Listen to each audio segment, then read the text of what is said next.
వరలక్ష్మి వ్రతం చేసినా, సంక్రాంతి చేసినా, లేదా పిల్లల బర్త్డే చేసినా దాని కింద కూడా బూతులు పెడతారు సార్. దాని కింద కూడా బూతులు ఇప్పుడు కూడా చూడండి. అంటే ఎంత కక్ష సాధింపు, ఎంత అవమానించాలి, ఇంకా ఏం చేయాలన్న ఉద్దేశంతో ఇలా చేస్తారని నాకు అర్థం కావట్లా. ప్రజలకు అర్థమైంది, దేవుడి దయ వల్ల ప్రజలకు అర్థమైంది కాబట్టి ప్రజలు నాతో ఉన్నారు, నన్ను నమ్మారు. వీళ్ళెవరిని నమ్మలేదు, అందుకే నేను ధైర్యంగా ఇంకా పోరాడగలుగుతున్నాను. నాతో వర్క్ చేసిన ఆర్టిస్టులు అందరూ కూడా మీకు లాస్ట్ టైం ఇచ్చారు. బండారు సత్యనారాయణ ఎంత వల్గర్ గా మాట్లాడాడు. ఆ రోజు ఎప్పుడు పాలిటిక్స్ గురించి మాట్లాడిన వాళ్ళు మీనా గాని, రమ్యకృష్ణ గాని, నవనీత్ కౌర్ గాని, రాధికక్క గాని అందరూ కూడా ఏంట్రా ఎలా మాట్లాడుతున్నారు, నీకు అవసరమా, వీళ్ళందరితో మాటలు పడాల్సిన అవసరమా, రాణిలాగా బతుకుతున్నా వచ్చే అనేవాళ్ళు.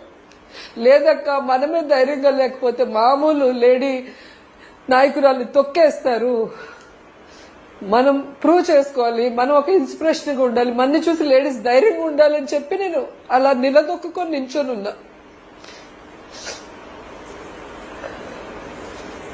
ఇంత ఎమోషనల్ అయ్యి ఎలా తట్టుకొని నిలబడగలిగారండి, చాలా ఆశ్చర్యం వేస్తోంది. ఎందుకంటే మహిళే ఎంత కాదన్నా ఒక తల్లిగా, ఒక భార్యగా మీరు మీ బాధ్యతలు